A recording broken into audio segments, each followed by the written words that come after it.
Vengeance won't change the past. Mine or anyone else's. I have to become more. Hi, this is Michael Uslan. You're listening to Batman on Film.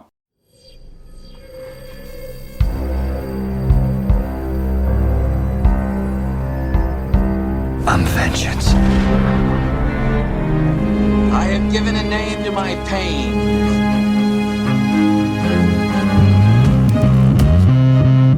The Batman. Always waiting for some Batman to save you. It's simple. We kill the Bat of Gotham. I'm Batman.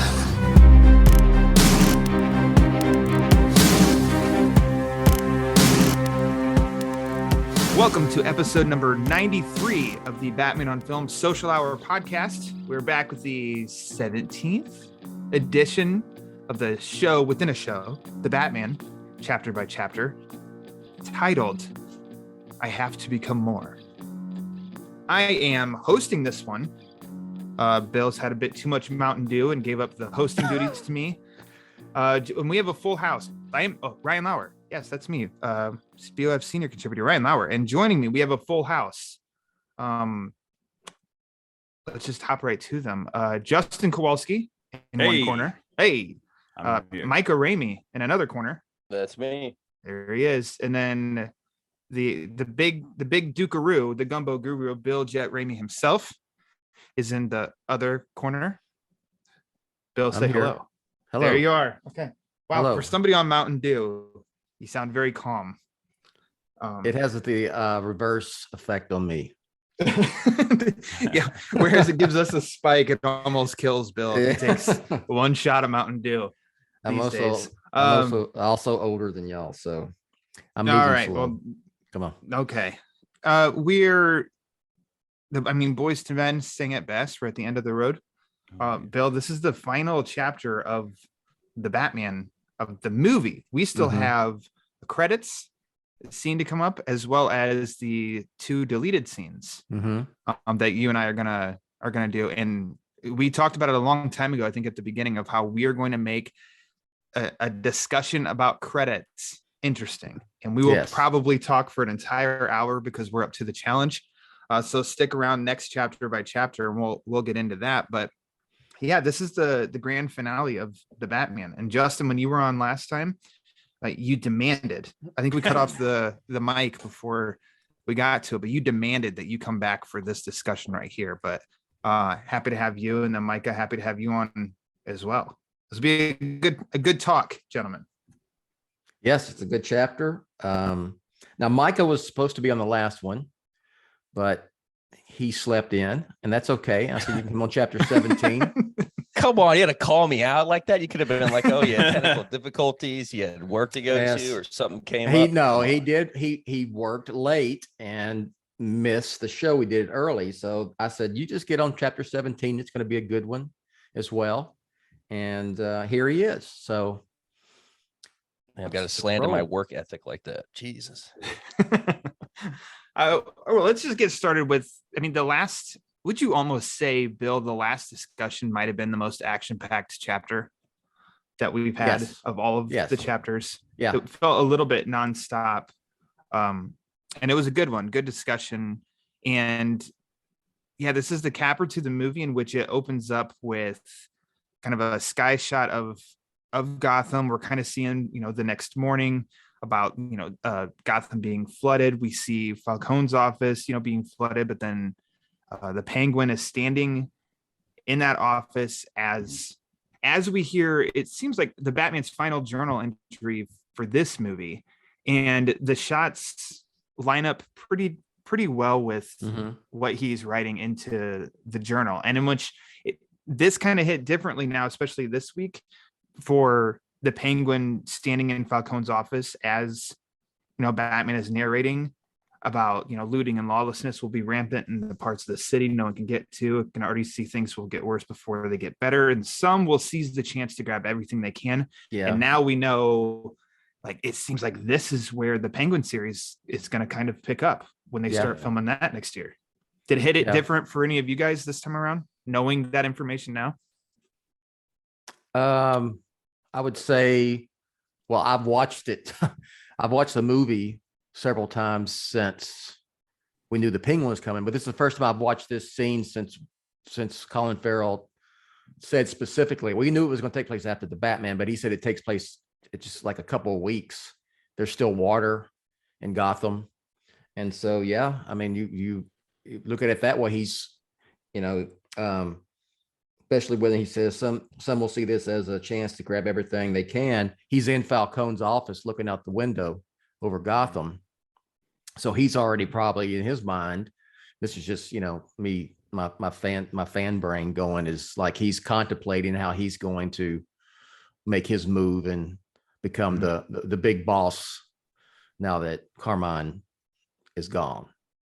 Yeah, that scene's really cool because like with the Penguin looking out the window in Batman, I can already see things getting worse, how things can get worse. Penguin's like, this is how I'm gonna make things worse as he's looking out there. So what I love about doing the rewatch is, because I've been doing it with the subtitles too, and I think it helps you think more, and just especially like as you kind of go back and try to catch it, like there is a lot of like, intentional or not, the way things, like you were saying at the top, Ryan, how things kind of line up with dialogue and the camera work. And it's nice to have, like, I mean, that's what's great about when you watch a movie, you put your own little spin on like how you took it. But like, I see that as such an intentional like take at the end.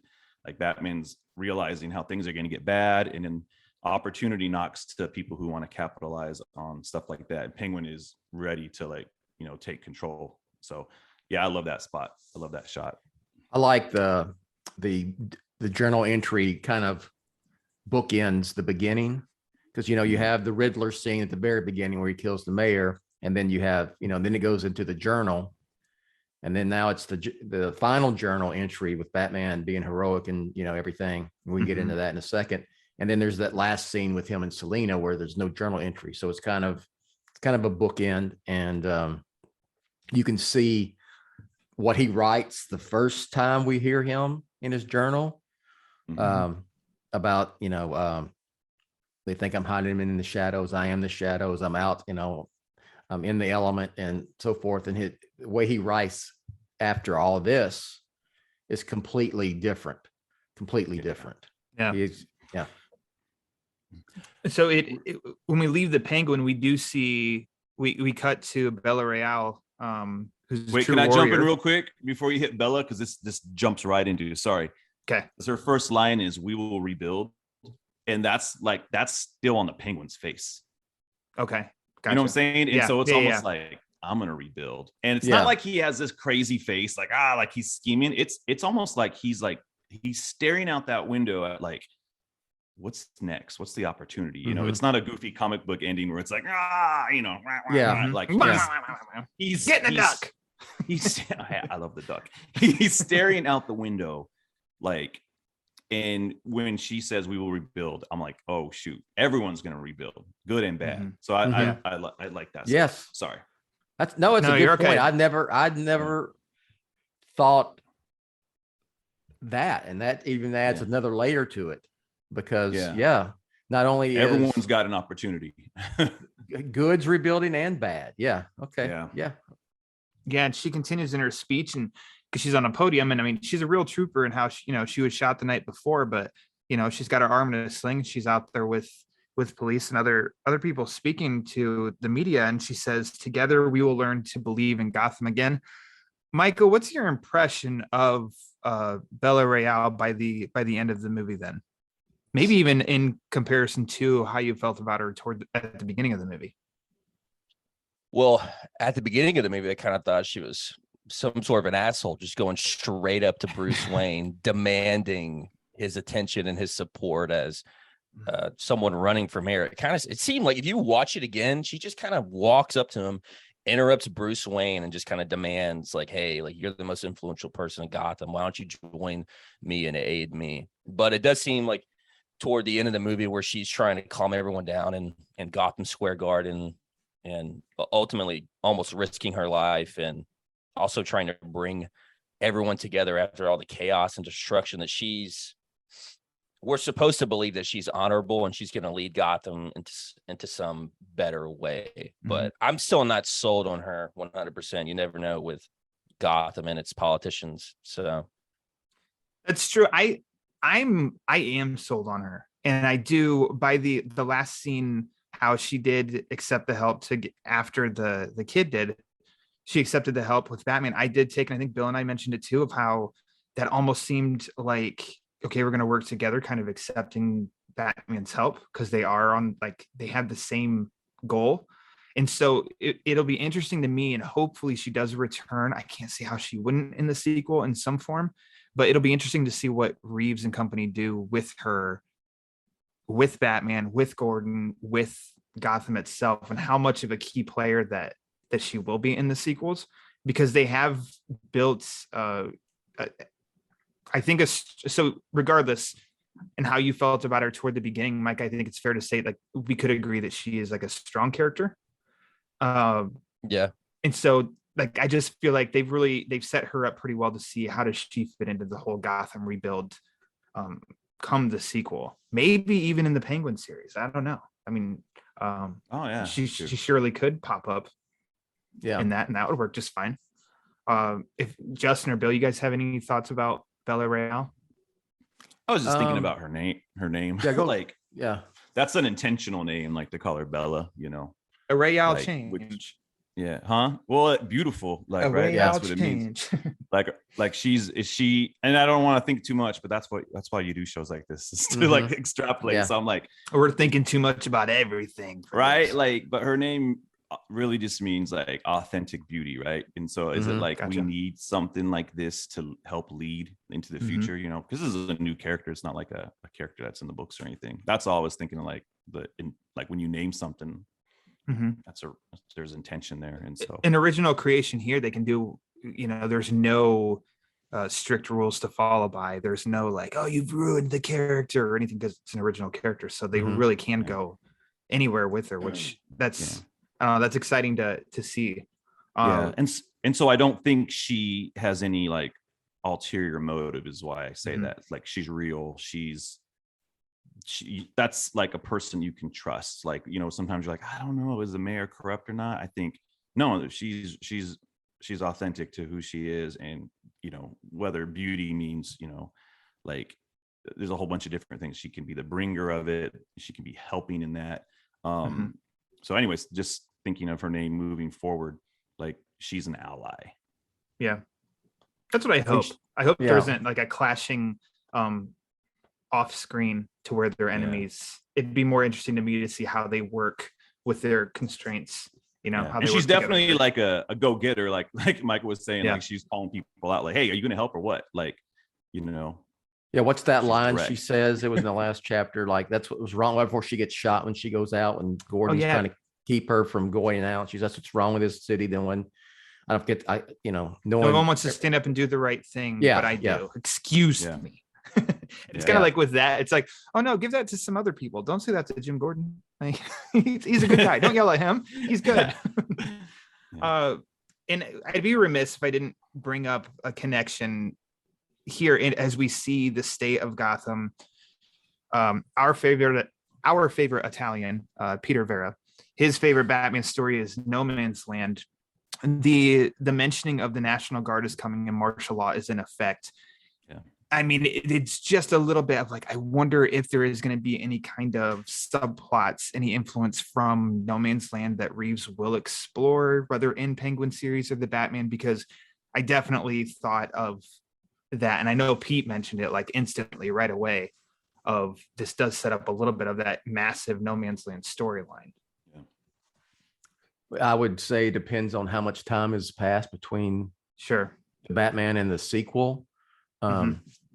Now with the Penguin series, obviously, you'll still have that element because Gotham's still, somewhat been destroyed with the flood, and you've they've had to bring in the National Guard and they're under martial law and so forth.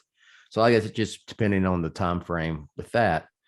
But I we'll see. I mean, for far as the sequel, we'll see. I don't know. I'm just kind of focused on well, I did like the line, speaking of martial law, when he says that in the journal that the criminal element never sleeps. So Yeah. he knows that he's still, his work's not finished, and it, he even, and he's got to go back out and deal with that while the others deal with the destruction. Yes. And then the meat and potatoes of this chapter probably takes like 30 seconds, maybe 40 seconds. And I'm going to hit up on it in two ways. First off, I'm going to mention what Bruce is narrating in his journal and how he says, I'm starting to see now I've had an effect here, but not the one I intended. Vengeance won't change the past, mine or anyone else's. I have to become more. People need hope, to know someone's out there for them. The city's angry, scarred like me. Our scars can destroy us even after the physical wounds have healed. But if we survive them, they can transform us. They can give us the power to endure and the strength to fight.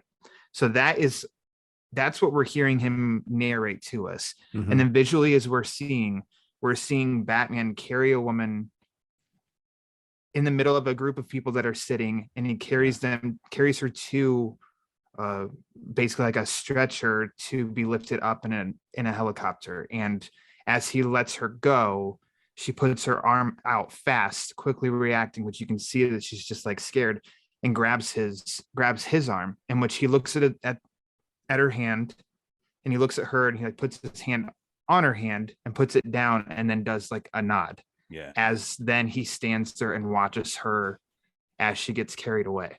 I think all of us have plenty to say here. Yeah. And Bill, I think you should go first. I wrote again about Pattinson's eye acting, because he said, there's the voiceover, but what he's doing in that scene, it's not, there's no dialogue. And the way that he looks when she reaches out for him because she's scared, she's not scared of him. And she wants some kind of comfort from him. And it's almost like because he looks at her hand, and it's like he hasn't been used to that. Because think back, I think there's a little symmetry with, the gang scene where he kicks the gang's ass, when the guy he saves is afraid of him. Yeah, that's a good point. He says, please don't hurt me. Right. And that's the effect he wanted then. He just wanted to scare the hell out of everybody. And he was vengeance. And, that's all it mattered. And now, and you take about that, I have to be something more. And it just makes it's a whole different deal here, Yeah.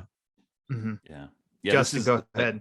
Yeah. I'm saying this is my favorite scene. This is like a top 5 Batman scene, like in probably in all media, because we don't typically see Batman, hero of the people, all the time. He's always like, up and above, and they make it work here. It's not typically, this could be kind of goofy, right? But this works so well. And just like Bill said, what I wrote in my notes was, I shall become a bat. Like, that's when he starts out, right? He shall become a bat. And we don't get that in the movie, but now he's beyond that. Yeah, that's the whole, I got to be, to be something more. And the head nod, man, I don't know why it just did it for me. Like, when he nods his head, reassurance. The reassurance. Like, it's going to be okay. Yeah. And it's like, it's almost like, hey, we're human. We're both human, I don't know, man. It was like the defining part for him to be the hero in Gotham, and it's cool that he's doing all this amongst the National Guard and firemen and stuff. It's like, hey, all the heroes in the city are here to help, and by him, that's intentional. Batman sticking around to help is an intentional act on him, and that it humanizes him. It also changes the perception of him, and they're talking about it on the news and everything like that. And so, yeah, I absolutely love this scene. This is what did it for me. going, for the movie, like as this whole like thing was happening, I was like, oh, I absolutely love this. And the preceding like chapter where he's leading people out with the flare and stuff. So yeah, this was great, man. That like, if you don't like this scene, man, you don't like Batman. There you go. He's not a gatekeeper or anything, but that's the bottom line. That's it right there. Micah, how about you? How do you feel about this? I think I'm just going to be echoing what all three of you have discussed about it. And I would agree with Justin that this is by far my favorite scene in the movie. And it's where all kind of the story threads kind of come together with the specific wording that Bruce is using during this monologue while writing in his journal, and also what you're seeing on screen with him becoming more of a human, becoming Gotham's hero, not just this weapon of vengeance. He's becoming hope. And I mean, he says that specifically, the city needs hope. And that's the direction he's moving into. And I think there's a lot of threads. I think my dad brought up a moment at the very beginning where Bruce saves that man and he's still terrified of Batman. And there's also moments where he finally learns that there's another type of physical touching that's not just inherently negative. All he knows is beating people to a pulp. And he kind of learns through Selena some type of romantic interest, and when she forces a kiss upon him. And then later on, I think another one of my favorite moments in the film, and I think a defining moment where Bruce Wayne starts evolving is the hospital scene with Alfred. Where I knew you were going to say that. Yeah, great point. And I think he learns from these characters over the movie, and you just see it all come together in this one moment where he finally becomes a version of Batman that we all know and love, and a guiding light to the city. And I loved it. And I mean, I wholeheartedly agree with Justin. I don't know how you do not like this scene. I love bringing up the Schneider fanboys whenever I can, and then like talking shit about it on Twitter. The Schneider fanboy. Where it's like, my Batman beat a god, your Batman carried a girl around to a gurney, and it's like, oh my God, come on. Okay, it's brilliant. So for me, I got goosebumps at this part for sure. Probably the first few times that I did watch it, because of what Batman's narrating, but then also what's not being said, but is being said. And I think that what we've seen throughout the whole movie is physically Batman being a hero. Like, we've seen him in a chase take out the Penguin and, manually like tie him up and, interrogate him. And we just saw in the preceding chapter him physically fighting and taking down all the Riddler goons. But it's like here, he's like emotionally being a hero of people, just his presence, and people are actually seeing this myth of this character that's fighting criminals, seeing him carry somebody, and then that whole, without saying a word, for the girl that's scared and reaches out to him, and they're reaching back, and then it's a freaking nod. But as he does that like slight nod, to her like that, it's like, oh my God. I mean, I could sit there and watch these dramas of people bawling and nothing, and then Batman nods, and I'm like, oh my God. But like, I don't know. There's something that's just so great. How great is Pattinson as Batman when he says nothing? Yeah, and it's throughout this film. And that really struck me because I'll say it again. I wrote it down that his eye acting with that girl was great. The way he looks at her hand, Yeah. It's just such a good assurance, because there's so much, I think, on a human level that we can all like experience too, of, people can react genuinely, react quickly and extreme, and that's not like a negative. It's like, in pain, suffering, worried, anxious, all that, they can react like very like and they need that comfort of like, somebody's got you, it's all good, we're gonna be okay, we're gonna make it. And it's like, that quick of, she's doing fine because he's there, and then she gets the sense that he's leaving her, and it's like, oh no, I'm gonna be alone. But I mean, just a simple hand nod, and it's like, oh my God. Yeah. Like, it's great. And it may be just, hyperbolic to just keep going on about it, but I don't know. It just nails that whole point. And Bill, I wasn't even thinking like how you'd mentioned coming full circle, because at the beginning of the movie, you have a victim who Batman saved and has that reaction. And it's almost been a complete 180 here. And in the meantime, so maybe first viewing, you're not picking up on every single word being said because you are focused on the imagery. But then as you start to think of the words that are matching up perfectly with the pictures of, I have to become more, people need hope to know someone's out there for them, and all that. And he's summarizing his entire journey from this movie, basically, with that of, it's not like he's been wrong. He just needs to evolve and be better than what he's been. And so he's on the right path now. He's kind of figured that out. So this is an evolving Batman that we're going to see not more of the same next go around, but, evolved into a more heroic figure and stuff. And that's really, really exciting, to which, if God forbid, we never got a follow up, it's still like this has been such a good capper on this movie of this version. Where he's my heading. spiel. Yes, that's where he's heading. Exactly. I want to go back and watch the beat down of the gang scene and listen because to that. They deserve it. Yeah. And I just want to see him kick ass. and listen to that that voiceover from the first journal entry. Yeah. And compare it to this scene. It's just they fit, but they're completely opposite. And I just think it's intentional. This might just be like the longest week Batman's ever had in any medium. It's like this is like the long week after Halloween, or something like that. And because he's seen some shit. He's seen some shit for sure.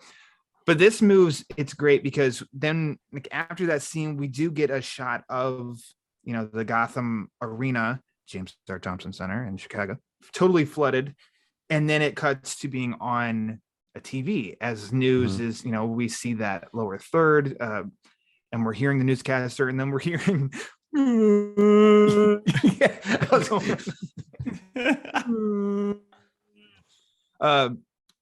we're inside of Arkham. And I think we all knew going in, there's gonna be something. And we hear Edward Nashton, and then we're seeing a couple of doors inside Arkham, and we see a figure silhouette pop up in the window of one of the cells. And I didn't write down the entire, but we know it's Joker. Okay, this has been the thing that we were all waiting on. And as Nashton's just like running to the window and looking out, and he's flipping out in his own cell because his plans, Batman saved the day, they didn't fully go through.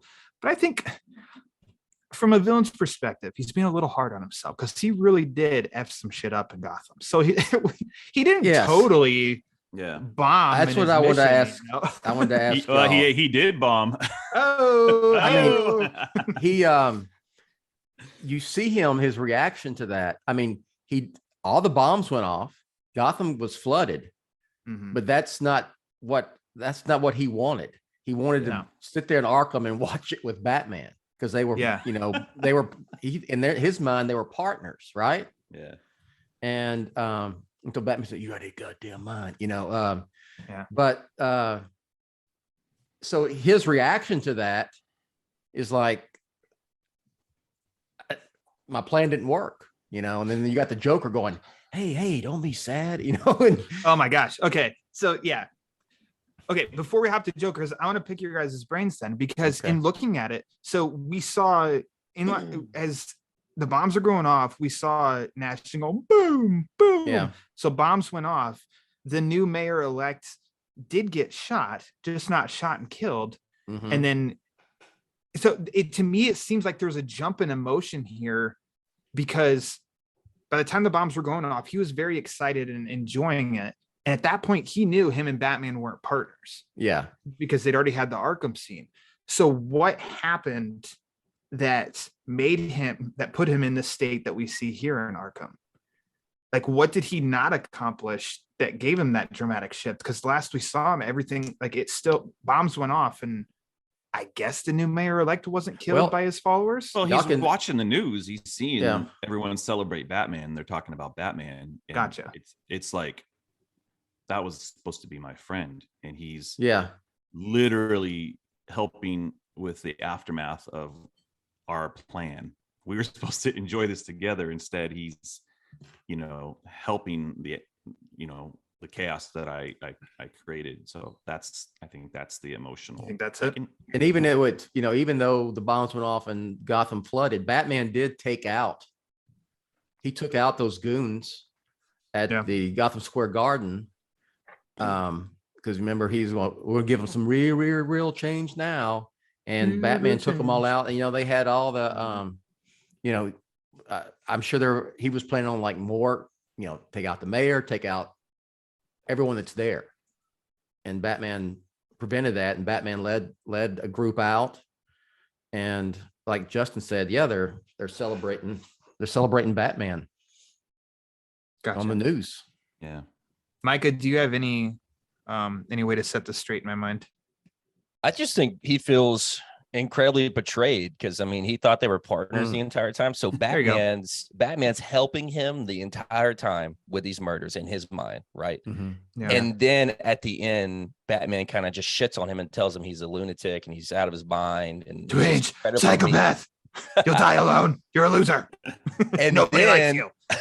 and then he doesn't. Batman. He saves some people, but he doesn't really save the day, right? And then at the end of the day, who are they still talking about? Batman. And then he gets the credit for saving everyone. So it's like, it just kind of feels like, well, Batman, helped me just as much as I did. And then he gets heralded at the end on, what the hell is this? Why are people talking about me?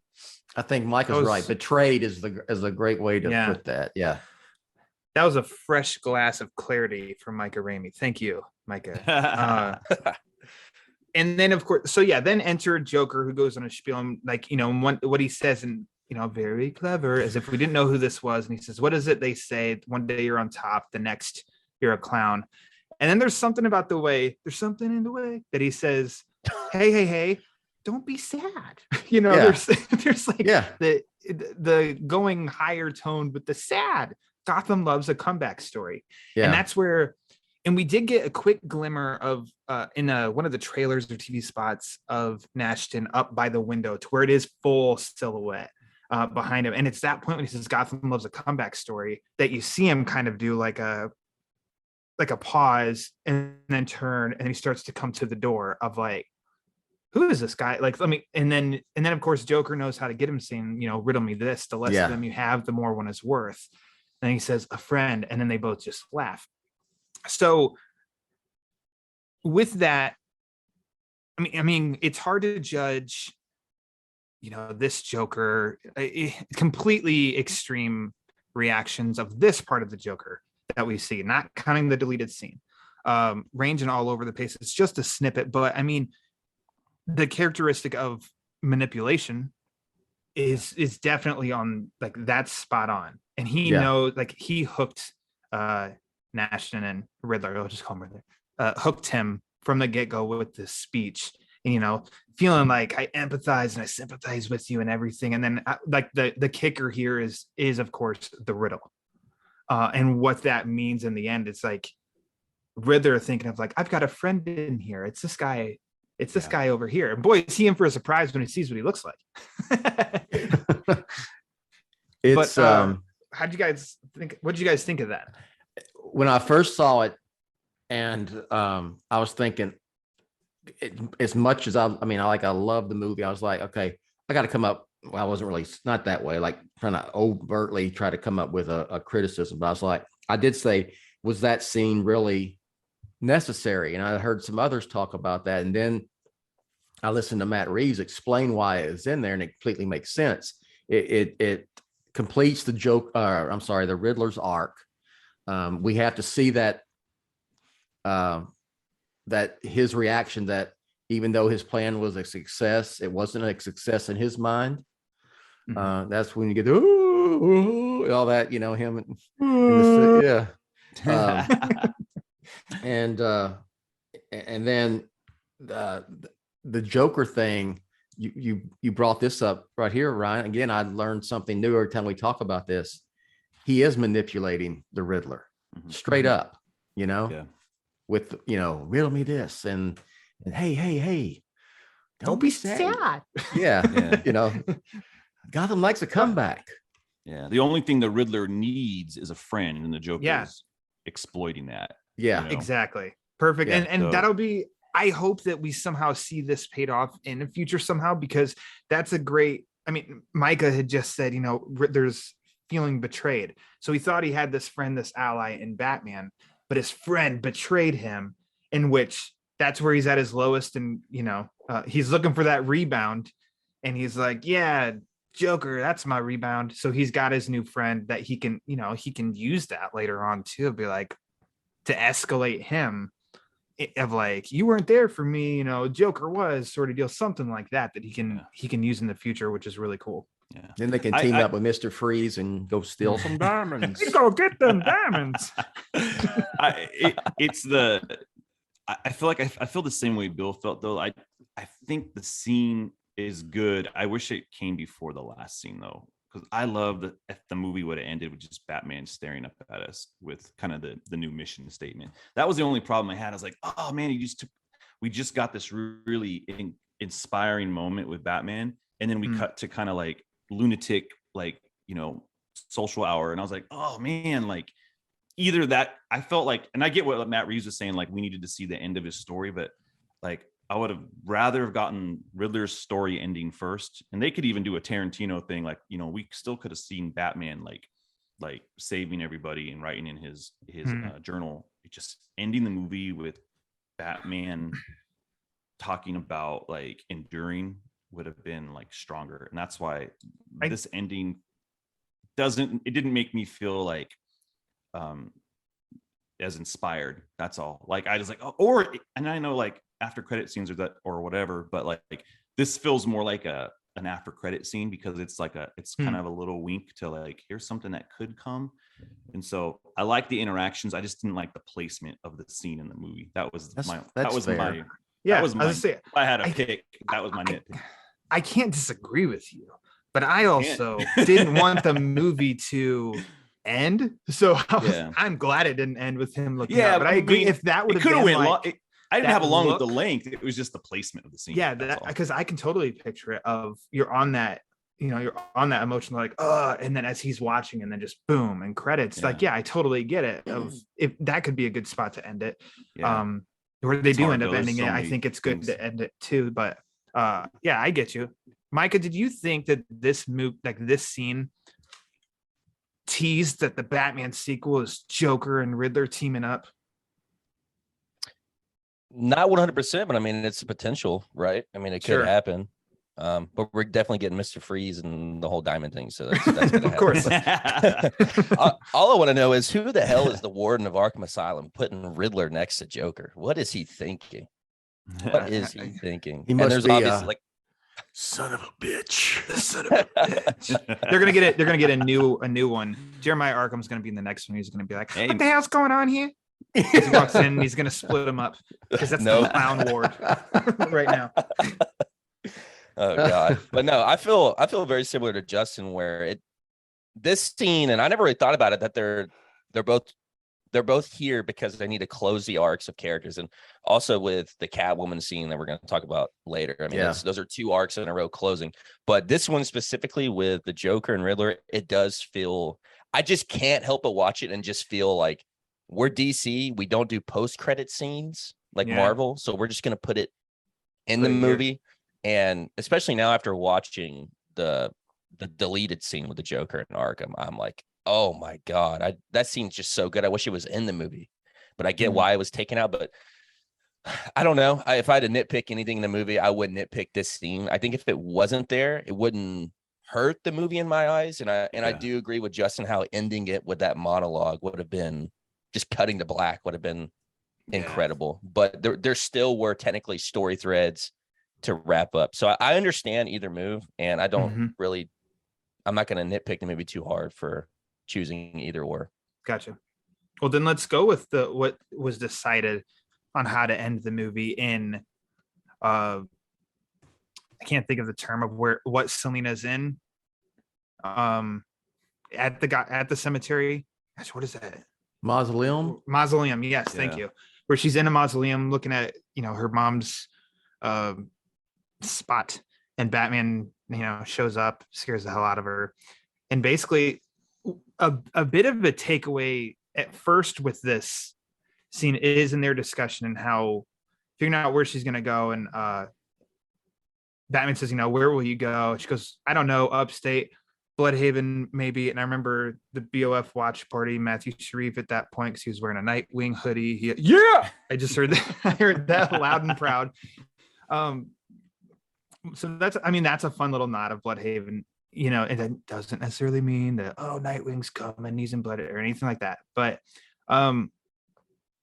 Selena's basically kind of pleading with Batman of, come with me, leave, because it's just going to get worse. It's going to kill you. You know that. And then as Bruce is looking at her, Batman is looking at her, and he sees his eyes go up and the signal is up in the sky. Yeah. And she says, who am I kidding? You're already spoken for. Yeah, I thought that this scene, that's a good real quick. I thought it was we find out what happens to Selena. She leaves. But we also get more of the new Batman, quote unquote, where especially when he looks at the signal and that line of, you're already, who am I kidding? You're already spoken for. Yeah.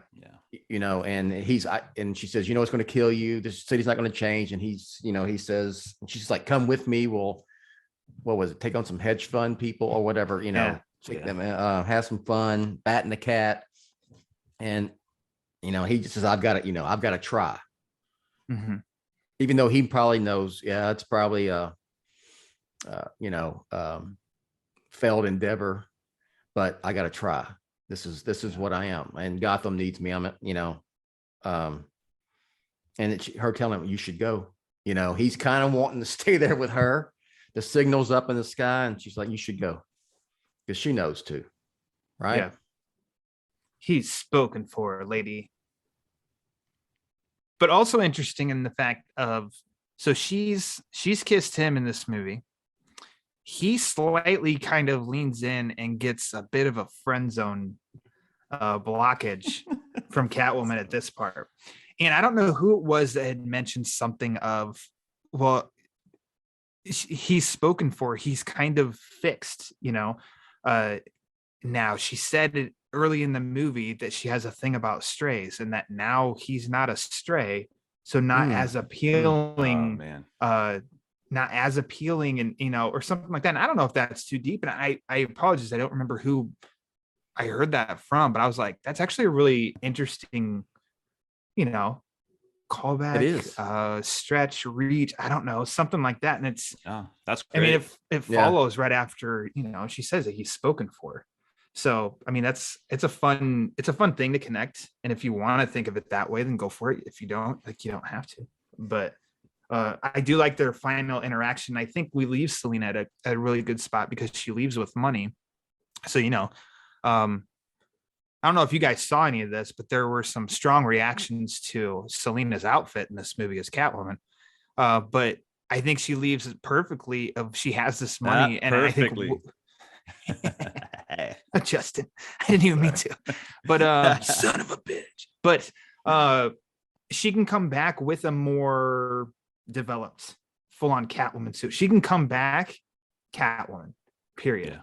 And I don't know how they'd be able to do it. It would be great if we have no idea she's gonna show up when she does, and she pulls a full-on Catwoman reemergence, like in Dark Victory. I think in Batman, he gets sprung in a trap and he's hanging there, and that we haven't seen Catwoman in quite a while, and that's when she's back and she saves him. Something like that I think would be an awesome moment in like the sequel, or maybe even the third one, although I hope she's in the sequel. It'd be cool if we don't know that Kravitz is in the next one and she shows up in a full-on Catwoman suit. I don't know how they could cap that and keep it as a surprise, but that'd be nice. That's my thoughts. Yeah. It's I think it'd be cool if she's just part of the cast, like it's just Batman's world. she's there. Why wouldn't she be there? I don't know. Like They're She's all in kind of like Bloodhaven. that, right? I mean, I can go they- either way, you know. It doesn't, to me, it doesn't matter. Like she could be in it, she can not be in it. Like it's kind of like I feel like he's setting up like when you read Batman comics, sometimes the Penguin's gonna be there just because he's there. Yeah. Or sometimes he's the main like antagonist. Like I think we can kind of go any way on this. So you know. What I mean, Maybe what's not- great with Reeves, he really is world building this world, okay. Mhm. With, I mean, they all still, like, except for Falcone, you know, Yeah. and he's not really a, you know, He Batman did. rogue, but I mean, he's keeping all of it open, Mhm. and they are there. The Riddler's still there. The Joker, we know from the deleted scene, but we don't know when we watch the film itself. He's already had a confrontation or with the Joker. The Yeah. Riddler, the Penguin is moving up to being more of the Penguin that we know with the mob boss, and part of these spin-offs shows like the Penguin and Arkham, if we get it, it's just fleshing out this world more, you know. Mhm. Mhm. Instead of the typical, you know, what we got with the Burton Schumacher films is, you know, killing off villains, and they don't, you know, it's just you're keeping this world open and expanding, not open, but you're also Mhm. expanding the world. Yeah, which I'm a fan of, for sure. And I did 'Cause it like would the be- fact. Yeah, go ahead, I Ron. was just gonna say, because it would be cool, and I remember having this kind of conversation when I was a kid of, you know, Joker died at the end of '89. It would have been cool for, you know, doesn't need to that he somehow pops up and returns in Forever or something, just to have him around. And I think we're on that. Nolan did it with Scarecrow in his trilogy. That here, you know, here, if Reeves wants to, he can bring back Catwoman, Penguin, Riddler, and Joker next movie in any form that he wants to, because they're all still there and within reach. So I do like that aspect. And Selena's she's heading off to Bloodhaven. Her and Bruce stroll through the cemetery, because I mean, you know, what a date night. And they go their separate ways, and he's watching her in the mirror. I mean, as far as we know, she got to that next stoplight and then turned around and just decided to, you know, come back or something. I don't know. It's completely open, which I appreciate. I did like the subtle reveal of the bat cycle itself with the, Yeah. you know, we just see it. I mean, that's it, you know, and the fact, you know, that they ride out together, Mm-hmm. and then they get to the intersection, and he goes one way, he goes to Gotham, she goes the other way. He's behind it. He speeds up there in the cemetery, like he flies up, and then he like slows down so that they can ride together. Yeah. Isn't that sweet?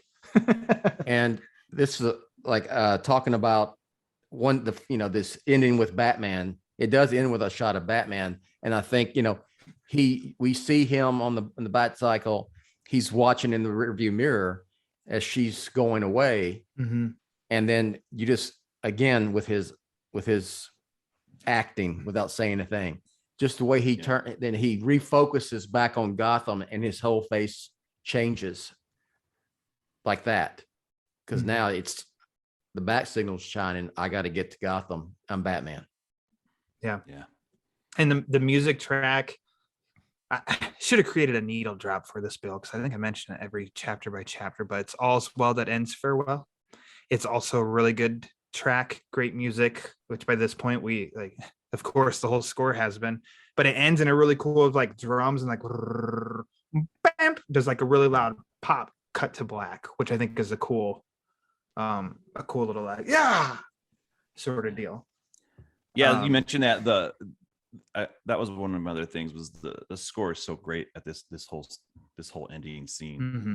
Like I feel like it's part of I think it's some of the most powerful stuff at the end as it's kind of closing out. So I really enjoyed it. Mike, is there anything that we haven't touched on that you'd like to give me another shot of clarity here?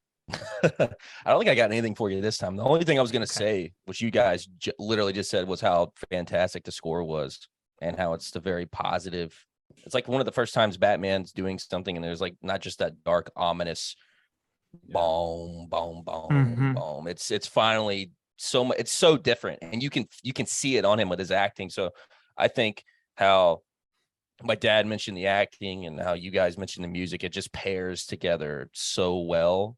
Yeah. Where you can hear the change in Batman, you can see it, you can feel it in all these different ways. And I just love how as soon as his eyes turn away, or as soon as Selena heads over the hill in the rearview mirror and she's gone, he's back on mission. He's back to task. What's next? And he's going to see Gordon and at the bat signal. And I just love how fast he gets refocused and how he's meeting Gordon, who's informing him there's this guy who's bald and he's throwing eggs at people. I think they're calling him Egghead. A man can dream. A man can dream. Oh, man. The ending reminds me a lot of how Batman Ego ended, where Batman's headed to, to fight something. You don't know exactly what it is, but you don't really need to know. And that's why I think this movie's so complete, where we're obviously going to get a sequel. And I'm very excited for it. But if we never did, I wouldn't be unsatisfied. I think this movie is more than enough. It contained itself, which, I mean, I know, Bill, you've been a champion of this for BOF, and I mean, maybe it's because it really got beaten into our heads a little bit with Nolan's approach for his trilogy, but that's because, like, I don't know, that kind of works. That should be the blueprint. Nothing says they can't like leave a little bit of breadcrumbs, but if you're not promised the next one, so end, with satisfaction here, which, like Micah just said, and I think we've mentioned too, of if we don't get another one, this feels like it's a story. There's a beginning, middle, and end to this movie, period. We're not like it's unfinished, we need the next one soon, because I don't know how it ends. No, we know how this ends. And there is, I mean, in just like in Ego, and Michael, you said it well, of we don't know where he's going, but we don't need to either. And that too, think of Nolan, of his approach to filmmakers, loving the story goes on in our heads. So we can, in my version, he's fighting Egghead. In Bill's version, he's off to fight Crazy Quilt. In Justin's version, he's going to listen to Danzig at home. Micah, I don't really know what your Batman would go off to do, but I think that's a great ending. On my Batman, he instantly turns around, does a J turn, and just goes away with Selena. There you go. And goes to Italy and a cafe. Goes to Italy. Yes. Yep. And Pete's there. That even sounds great. Pete's there with boudin sausage in his pocket. Yep, in his pockets, just pulling them out. Here, Bruce. Here, Selena. Oh man. All right. Well, let's go around, guys. On any final thoughts on this chapter? Justin, let's start with you. Yeah, man. Again, top 5, top 3 Batman moment. Like it's when when people start making lists. Lists are very popular, and you're like, top everybody 5 loves Batman lists. moments. That's just got to be there. It really does. And in all of the Batman actors, there's so much good Batman eyeball here. Him and Keaton are the master of Batman. So eyeball. much Batman eyeball. So it works really well. I love that. My favorite part is the entire rescue scene, and so love it. I still wish it would have ended on that part, but we needed to have this closure with Selena and Bruce as well, and so that works too. So yeah, big thumbs up. Bill, how about you? Well, starting with the Batman reaching out his hand and the kid taking it, and then Bella Real, and then the rest following him out while he has the light up through this. This was, watching it the first time, and even watching it additional viewings, it's probably my favorite part of the film overall. And I know we get to, like in the very first trailer, we get the, who in the hell are you supposed to be? And he beats the hell out of that guy, and I'm vengeance, and everybody's, yeah. This was more of a for me, starting with that light, leading the way at the end of the previous chapter into this. So It ended perfectly for me. Even when I tried to question why the short Riddler Joker scene was in there, I get it. Mhm. And especially after hearing why Matt Reeves included it, and I know I can go in there and watch it again. I can put it in Blu-ray, or I can put it on HBO Max.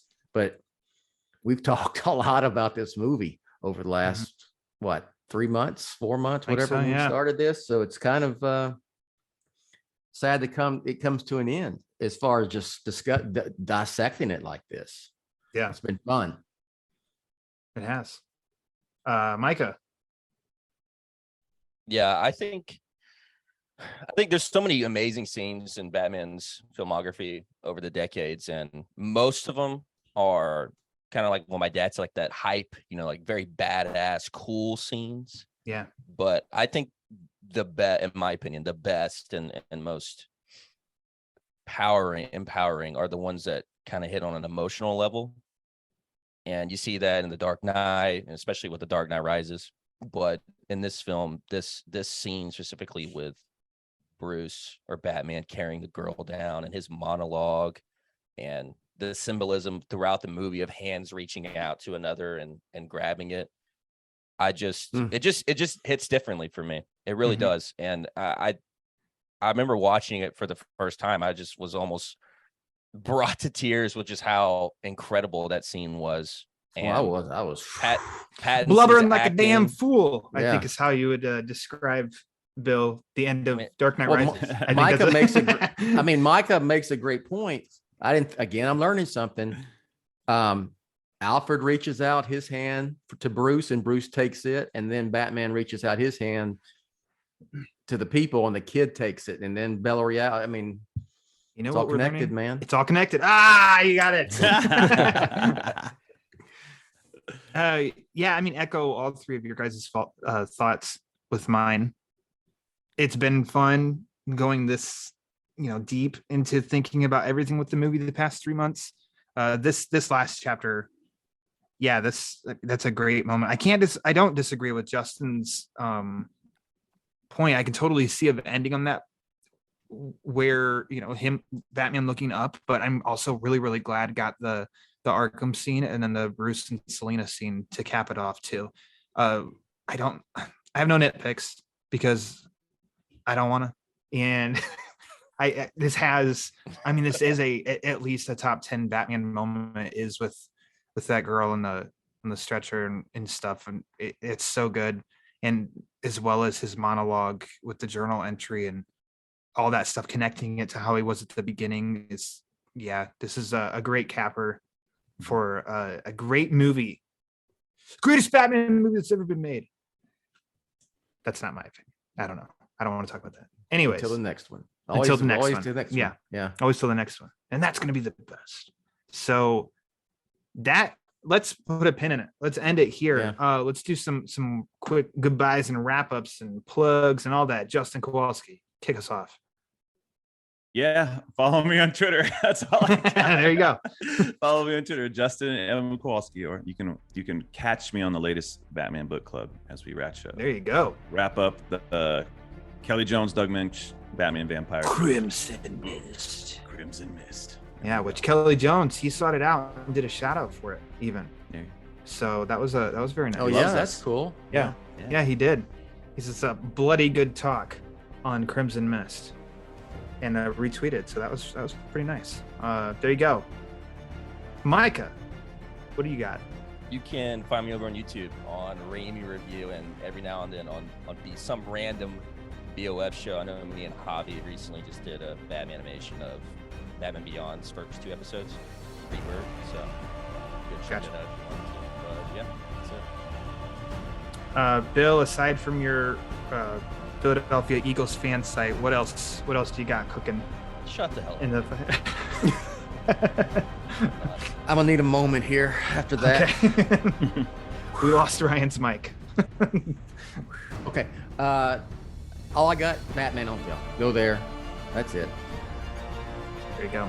there. Go to Batman on Film. You can see that I have some reviews posted up lately, as well as the Batman Book Club, my podcast. Those episodes Bill also generously posts on Batman on Film. Or listen to the podcast wherever you find podcasts. The Batman Book Club. Follow on Twitter at the Batman BC. So I got one more plug.